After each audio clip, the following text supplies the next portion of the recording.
السلام عليكم ورحمة الله تعالى وبركاته. مرحبا بكم معنا في هذا الفيديو.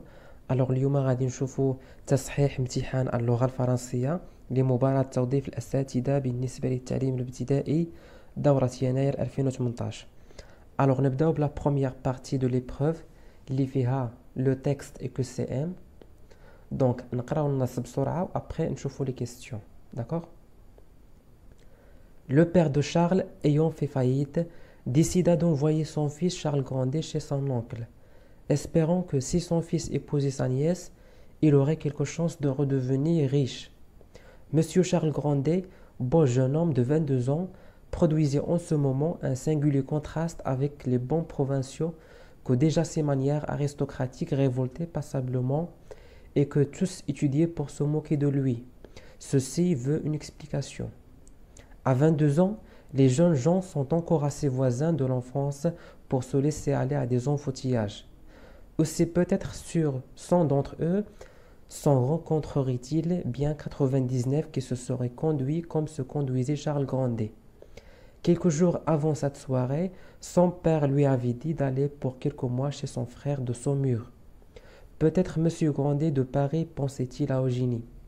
Charles, qui tombait en province pour la première fois, eut la pensée d'y apparaître avec la supériorité d'un jeune homme à la mode de désespérer l'arrondissement par son luxe, d'y faire époque et d'y importer les inventions de la vie parisienne. Enfin, pour tout expliquer d'un mot, il voulait passer à Saumur plus de temps qu'à Paris, à se brosser les ongles et affecter l'excessive recherche de mise que parfois un jeune homme élégant abandonne pour une négligence qui ne manque pas de grâce. Charles emporta donc le plus joli costume de chasse, le plus joli fusil, le plus joli couteau, la plus jolie gaine de Paris. Il emporta sa collection de gilets les plus ingénieux. Il emporta toutes les variétés de cols et de cravates en faveur à cette époque. Il emporta 2 habits de buisson et son linge le plus fin. Il emporta sa jolie toilette d'or, présent de sa mère. Il emporta ses colifichets de dandy, sans oublier une ravissante petite écritoire donnée par la plus aimable des femmes, pour lui du moins par une grande dame qu'il nommait Annette, et qui voyageait maritalement ennuyeusement en Écosse, victime de quelques soupçons auxquels besoin était de sacrifier momentanément son bonheur. Puis force jolis papiers pour lui écrire une lettre par quinzaine. Ce fut enfin une cargaison de futilités parisiennes, aussi complète qu'il était possible de la faire, et où depuis la cravache qui sert à commencer un duel, jusqu'au beau pistolet ciselé qui le termine, se trouvaient tous les instruments oratoires dont se sert un jeune oisif pour labourer la vie. Son père lui ayant dit de voyager seul et modestement, il était venu dans le coupé de la diligence retenue pour lui seul, assez content de ne pas gâter une délicieuse voiture de voyage commandée pour aller au-devant de son Annette, la grande dame que, etc., et qu'il devait rejoindre en juin prochain aux eaux de Badin. Donc voilà, ça c'est le texte de Honoré de Balzac. Donc le كاتب ديال هاد النص هذا هو Honoré de Balzac. Donc le titre de l'œuvre c'est Eugénie Grandet. يعني اسم الكتاب هو Eugénie Grandet. Donc c'est la partie 2.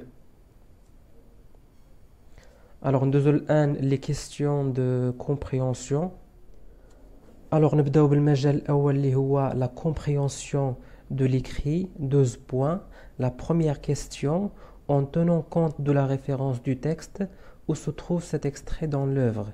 يعني بالرجوع إلى مرجع النص أين يوجد هذا الاكستري في l'œuvre. واش à la fin du roman يعني في النهاية ديال الرواية, au milieu du roman في الوسط, au début du roman في البداية, ou bien à la 4e de couverture يعني في الغلاف. Alors نمشيو نشوفوا la référence du texte ونشوفوا فين كاين هذا الاكستري هذا. Alors voilà, هذا هو la référence. Donc عندنا هنا partie 2 يعني الجزء الثاني. Alors bien sûr هذا l'extrait هذا كاين في الوسط ديال الرواية, au milieu du roman. D'accord? Donc الجواب الصحيح هو B, au milieu du roman. La question 2. Alors, parmi les titres suivants, lequel correspond le mieux au texte. Alors نبين هاد العناوين هادو فين هو العنوان اللي كيلائم النص. A. Voyage de Charles de Paris aux eaux de Badin. B. Voyage de Charles de Paris à Saumur. C. Voyage de Charles de Saumur à Paris. Ou bien D. Voyage de Charles des eaux de Badin à Paris. Donc إلا لاحظتوا في هاد لي تيتر هادو كاملين عندنا فيهم فواياج دو شارل، يعني السفر ديال شارل. وإلا مشينا للنص غادي نلقاو أن شارل سافر من باريس لسومور. Voilà. Donc, quelques jours avant cette soirée, son père lui avait dit d'aller pour quelques mois chez son frère de Saumur. يعني الأب ديالو قال ليه يمشي عند خوه لسومور لهاد المدينة هادي. D'accord. Donc الجواب الصحيح هو B. Voyage de Charles de Paris à Saumur. La question 3. Alors, d'après le texte, quel sentiment la description de Charles Grandet peut-elle produire chez le lecteur؟ يعني انطلاقا من النص شنو الشعور اللي يقدر ينتج لنا الوصف ديال شارل غراندي عند القارئ؟ واش لو ميبري دو شارل يعني احتقار ديال شارل، لامور دو شارل يعني حب شارل، لادميراسيون دو شارل يعني الاعجاب، لانديفيرونس انفير شارل يعني البرودة تجاه شارل. دونك الا مشينا شفنا في النص غادي نلقاو لو ميبري دو شارل يعني احتقار شارل. Voilà. Donc عندنا هنا et que tous étudiaient pour se moquer de lui. يعني كلشي كيدرس باش يحتقروا. D'accord. Se moquer de lui. Donc الجواب الصحيح هو le mépris de Charles. A. ندوزو السؤال الموالي. Alors 4. Dans le dernier paragraphe du texte, quel est l'effet recherché par l'emploi excessif de la répétition et de l'énumération؟ يعني في الفقرة الأخيرة من النص شنو هو الأثر المبحوث عنه بالاستعمال المتتالي ديال la répétition et de l'énumération؟ واش la marginalisation du personnage يعني التهميش ديال الشخصية، valorisation du personnage يعني كنعطيوها قيمة، ridiculisation du personnage يعني الاحتقار ديال الشخصية، أو félicitation du personnage يعني التهنئة ديال الشخصية. دونك بيان سور في الفقرة الأخيرة من النص عندنا la ridiculisation du personnage يعني احتقار ديال الشخصية. دونك الإجابة C. La question 5. Quel est le type de discours est employé dans cette phrase? Peut-être Monsieur Grandet de Paris pensait-il à Eugénie. Alors شنو هو le type de discours اللي استعملنا في هذه الفراز هذه؟ واش discours direct, discours indirect ou bien discours indirect libre. Alors نمشيو نشوفوا شنو هو le discours direct ou le discours indirect. Donc voilà. Alors بالنسبة le discours direct, les paroles sont rapportées encadrées de guillemets. يعني كيكونوا مأطرين بالguillemets comme elles ont été prononcées. يعني كيف ما تنطقوا. On place 2 points après le verbe introducteur. يعني كنديروا les 2 points après le verbe introducteur. Donc le verbe introducteur يقدر يكون dire, demander, ajouter, etc. Alors مثال, le réceptionniste a dit. Alors voilà le verbe introducteur. 2 points, on ouvre les guillemets, كنفتحوا les guillemets, le petit déjeuner est servi entre 7h et 9h. Donc هذا هو le discours direct. Alors le discours indirect. Les paroles sont rapportées dans une proposition subordonnée. On ne trouve plus les signes de ponctuation comme le discours direct. يعني ما كنلقاوش هاد les guillemets ou les 2 points في le discours indirect. Alors مثال, le réceptionniste a dit que le petit déjeuner était servi entre 7h et 9h. D'accord? Alors نمشيو نشوفوا la phrase اللي عندنا. Alors voilà عندنا les guillemets وما عندناش le verbe introducteur. وما عندناش les 2 points. Donc ce n'est pas un discours direct. Donc ماشي discours direct. Alors بالنسبة le discours indirect قلنا ما كيكونش فيه les guillemets. Donc, الجواب الصحيح هو C. Discours indirect libre. D'accord? La question 6. Alors, que signifie l'expression faire époque? يعني شنو كتعني هاد العبارة هادي؟ واش laisser un souvenir durable marquant son temps, se souvenir de la belle époque, vivre selon les traditions de son époque, ou bien vivre son âge normalement dans le temps.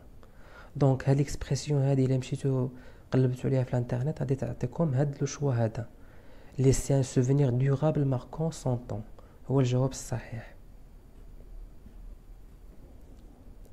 La question 7.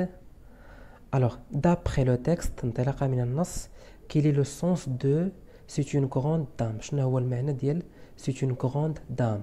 واش une dame âgée, une dame qui frise la vieillesse, une dame admirée pour ses qualités intellectuelles et artistiques, ou bien une dame appartenant à une classe populaire. Donc, c'est une grande dame كتعني هي c'est une dame admirée pour ses qualités intellectuelles et artistiques. D'accord? Deuxième السؤال الموالي. 8. D'après le texte, les informations suivantes sont-elles vraies ou fausses? يعني انطلاقا من النص هاد المعلومات هادي واش صحيحة ولا خاطئة. الوغ هاد السؤال غادي نجاوبو عليه بسرعة باش ما نضيعوش الوقت. Donc A, Charles Grandet, beau jeune homme, produisait contraste avec lui-même. Donc c'est faux ou bien fausse. B, à 22 ans, les jeunes produisent des contrastes avec eux-mêmes. Donc c'est fausse. C, 90% des jeunes gens se comportent comme Charles. Donc c'est vrai.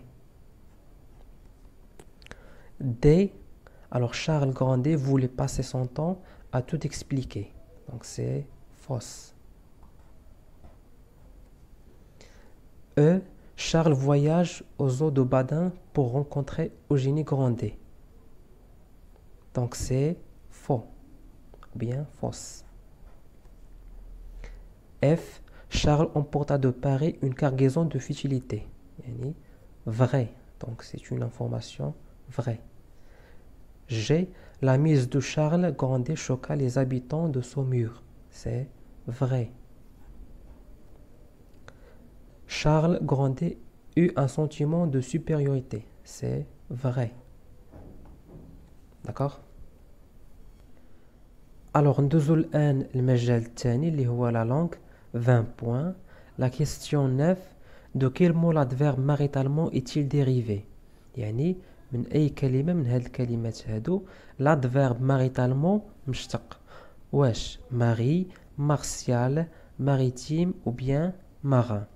Alors باش نعرف من أي كلمة مشتق هاد l'adverbe هذا خاص تكون عندي داك الكلمة موجودة في هاد l'adverbe هذا. يعني نلقى الحروف ديالها في هاد l'adverbe. Alors نمشي نشوف martial. واش عندي في l'adverbe؟ نو ما عنديش. عندي marital. maritime واش عندي في l'adverbe؟ نو ما عنديش. marin حتى هي ما عنديش. ماري عندي في l'adverbe. دونك الجواب الصحيح هو A. ماري. alors ماري هو الزوج. داكوغ. و l'adjectif هو marital. داكوغ. ندوزو للسؤال الموالي. Alors la question 10, quelle est la figure de style employée dans cette phrase? Il emporta une cargaison de futilité. يعني كيرفع واحد الحمولة تافهة. D'accord? Alors نمشي نشوف l'antithèse. Alors antithèse هي مثلا كيكونوا عندي جوج كلمات متضادين في une phrase في واحد الجملة. واش عندي هنا جوج كلمات متضادين؟ non. نمشي نشوف لا بيرسونيفيكاسيون. الوغ لا بيرسونيفيكاسيون هي التشخيص. مثلا كنعطي الصفات ديال الانسان كنعطيهم مثلا شي جماد او شيء ما. داكوغ. باغ اكزومبل كنقول لو سوليي سوري. الشمس تبتسم. نورمالمون الانسان هو اللي كيبتسم ماشي الشمس. داكوغ. واش عندي هنا بيرسونيفيكاسيون؟ نو ما عنديش. ميتافور. ميتافور هي كندير مثلا تشبيه ولكن sans outil de comparaison. ما كيكونش داك l'outil de comparaison. داك comme, semblable, pareil. ما كتكونش. D'accord? هي la métaphore. واش عندي هنا métaphore في هاد la phrase? Non, ما عنديش. L'exagération. Alors l'exagération هي المبالغة. Alors تقدروا تلقاو l'exagération ou bien l'hyperbole. D'accord? Alors إلا مشيت لهاد la phrase هادي كنلقاو واحد المبالغة. D'accord? Il emporta une cargaison de futilité. يعني كيحمل واحد الحمولة تافهة. Alors cargaison هما دوك les marchandises اللي كيهزوا لي باطو. D'accord? هما دوك السلع اللي كيهزوا لي باطو كيكونوا تقال بزاف. D'accord? Alors on peut pas dire une cargaison de futilité. D'accord? C'est une exagération. هي مبالغة. Donc الجواب الصحيح هو C. La question 11. Relié par une flèche chaque élément de la colonne A au terme qui le désigne dans la colonne B. يعني يصل بسهم. Alors نمشي لهاد la colonne B. عندي les antonymes, les homonymes, les pseudonymes, les synonymes et les paronymes. Alors نبدا بلي زومونيم. لي زومونيم هما الكلمات اللي كيتنطقوا فحال فحال عندهم لا ميم برونونسياسيون. alors فين هما هنا الكلمات اللي عندهم لا ميم برونونسياسيون؟ دونك هما سي سان سان. داكوغ عندهم لا ميم برونونسياسيون. لي بارونيم. alors لي بارونيم هما الكلمات اللي قرابين في لا برونونسياسيون عندهم واحد لا برونونسياسيون قريبه قرابين بعضياتهم في لا برونونسياسيون. alors عندي هنا entendre attendre. دونك الا لاحظتوا هاد الكلمات هاد جوج كلمات قرابين في لا برونونسياسيون. داكوغ دونك ce sont des paronymes. alors les synonymes هما المرادفات. داكوغ alors فين هما الكلمات هنا اللي ce sont des synonymes؟ alors عندي هنا en d'autres termes, autrement dit. alors هادو ce sont des synonymes. D'accord? alors en d'autres termes, autrement dit هي بعبارة أخرى. d'accord? بقى ليا pseudonyme et antonyme. alors antonyme هما الأضداد. d'accord? et pseudonyme هما مثلا كنعطيو واحد اللقب لشي شخص ما. d'accord? pseudonyme. alors عندي هنا assouvir, affamer. donc شبع, جاع. d'accord? donc ce sont des antonymes. d'accord? Deuxième la question 12. Quelle figure de style est utilisée dans cette phrase? يعني شمن figure de style استعملنا في هاد la phrase هادي. Un jeune oisif se sert des instruments aratoires pour labourer la vie. يعني واحد الشاب عاطل عن العمل كياخد الادوات الحرث باش يحرث الحياه. دونك هنا واش استعملنا لا ميتافور, l'hyperbole, la comparaison ou bien la métonymie. alors نشرح لكم هاد لي 4 figures de style avec des exemples باش تفهموا مزيان. دونك بالنسبه لا ميتافور ولا comparaison راه نفس الشيء, هي التشبيه. داكوغ ولكن كاين فرق. الفرق هو ان لا comparaison كيكون عندنا لوتي دو كومباريزون, كتكون اداه تشبيه بحال كوم. دونك هنا قلنا احمد اي كوم ان ليون. احمد بحال شي سبع. داكوغ كوم ان ليون. باغ كونطخ لا ميتافور ما كتكونش عندنا اداه تشبيه سون زوتي دو كومباريزون. دونك اكزامبل احمد اي ان ليون. داكوغ هذا هو الفرق ما بين لا ميتافور ولا كومباريزون. سي كلير؟ alors بالنسبه لا ميتونيمي, la métonymie, c'est le fait de remplacer un mot par un autre mot qui le désigne. بالعربية هي كنعوضوا واحد الكلمة بكلمة أخرى كتعنيها. داكوغ مثلا كنقول لك j'ai bu un verre. شنو كتفهم؟ alors شربت كاس. alors يعني شربت داك المحتوى اللي داخل الكاس. داكوغ j'ai bu le contenu du verre. داكوغ ce qui est à l'intérieur du verre. مثلا عصير, اتاي, etc. داكوغ أو مثلا كنقول غابة دور, الرباط تنام أو نامت. ألوغ هنا شنو قصدت؟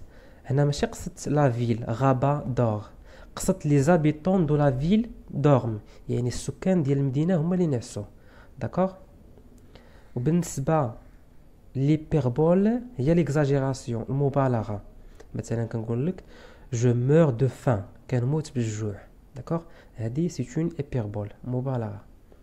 alors نرجعوا لا phrase اللي عندنا. alors نمشيو نشوفوا لا كومباريزون. واش عندنا لا كومباريزون في هاد لا فراز هادي؟ واش عندنا داك اداه التشبيه في لا فراز؟ ما عندناش. دونك سو ني با اون كومباريزون. l'hyperbole واش عندنا مبالغه في هاد لا فراز هادي؟ نو. لا ميتونيمي دونك واش عوضنا شي كلمه بشي كلمه اخرى كتعنيها في هاد لا فراز هادي؟ لا. دونك هنا il s'agit d'une métaphore.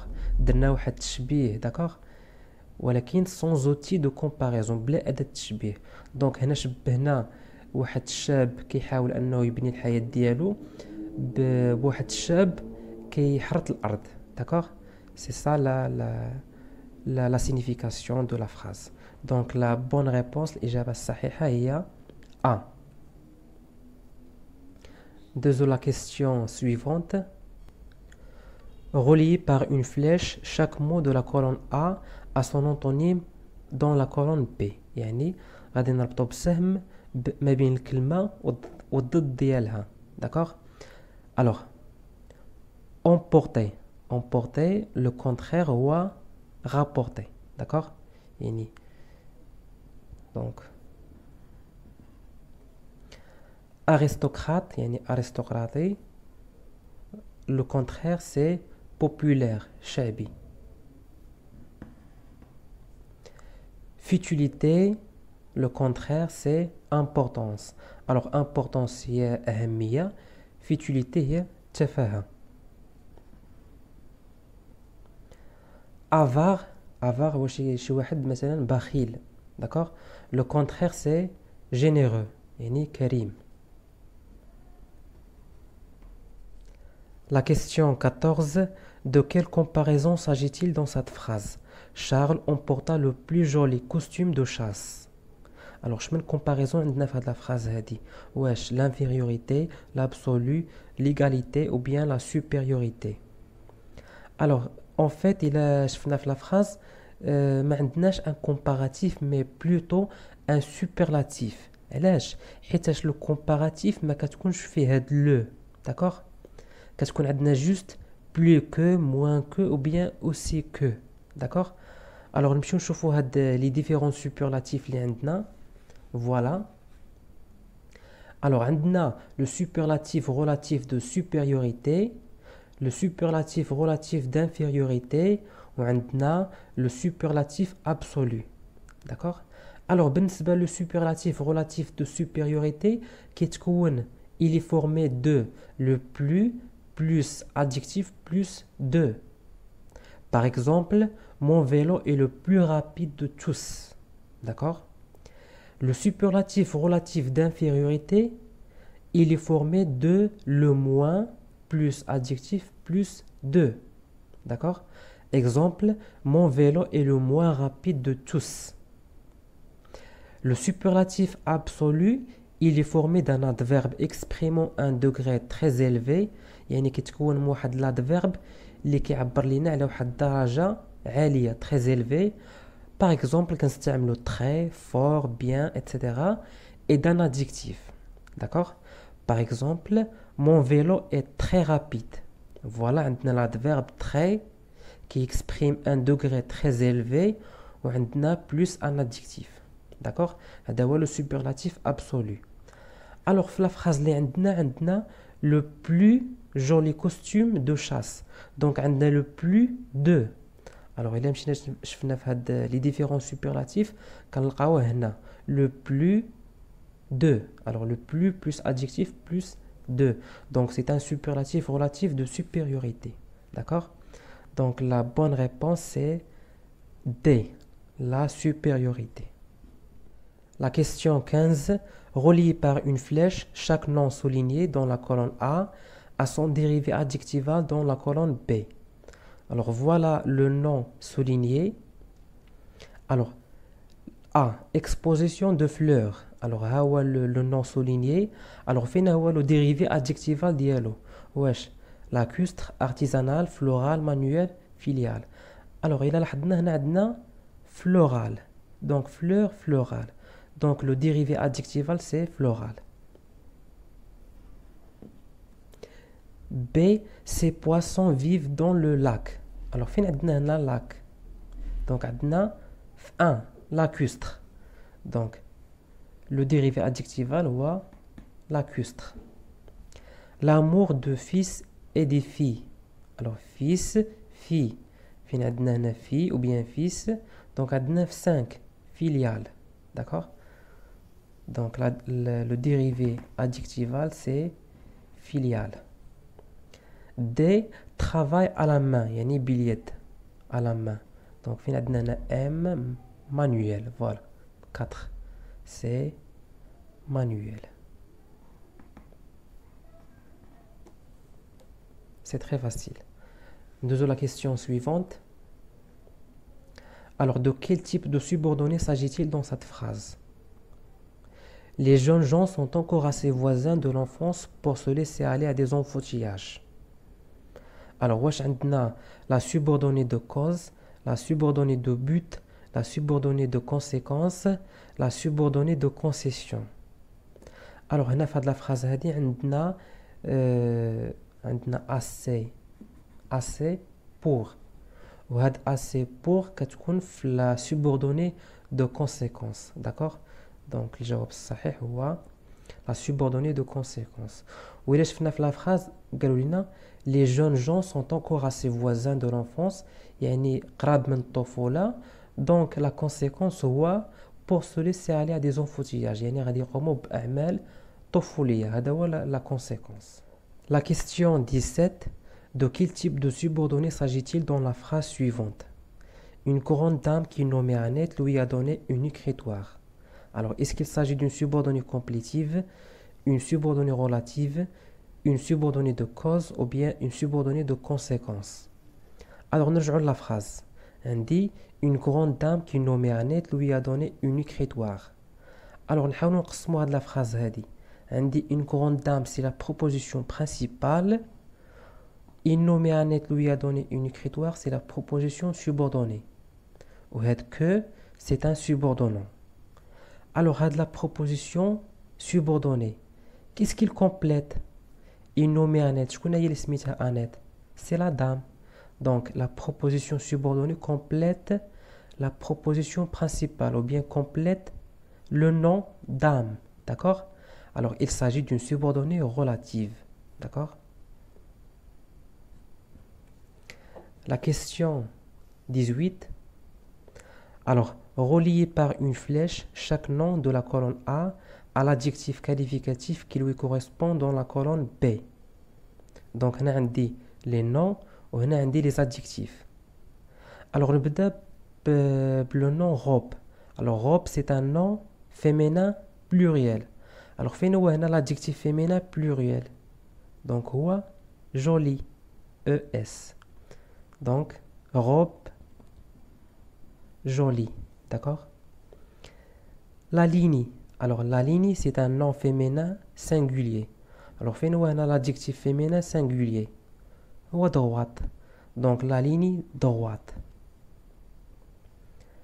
Cheveux. Alors, cheveux, c'est un nom masculin pluriel. Alors, on a masculin pluriel. Alors, il y a blanc, belle, crépus. Donc, cheveux, crépus. Savon. Alors, je ne pas. Blanc, belle. Alors, savon, c'est un nom masculin singulier. Alors, on dit savon blanc. D'accord? La question 19. Quelle est la fonction grammaticale de la subordonnée relative dans cette phrase? Ce sont des instruments oratoires dont se sert Charles pour labourer la vie. Alors, est-ce que c'est un complément du nom, complément d'objet indirect, complément d'adjectif ou bien complément d'agent? Alors, la fonction grammaticale de la subordonnée relative, toujours complément du nom. D'accord?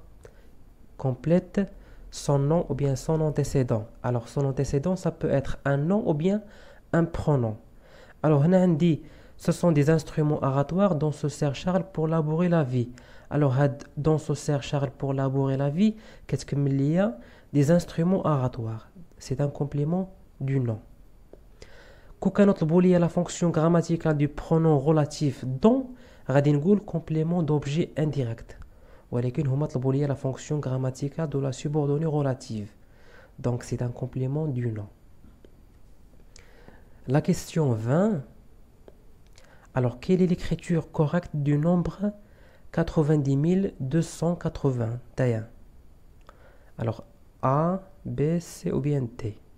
Alors هنا غادي نمشي نشوف 1000 و 100 باش نعرف الجواب الصحيح. Alors القاعدة كتقول لي 1000 ne s'accorde pas, ne s'accorde jamais. دائما كتبقى avec E à la fin ما كزيدوش S. دونك غادي تحيد الاختيار الثاني والثالث غادي نحيدو B و C غتبقى ما بين A و D. دونك نمشي نشوف 100. Alors 100 القاعدة كتقول إلا كان تابعها ان نومبر ما كتاكورداش ما كنزيدوش اس على فان. دونك هنا عندي 100 تابعها ان نومبر 81 دونك سا ريست ان فاريابل. دونك الجواب الصحيح هو دي 90281. D'accord.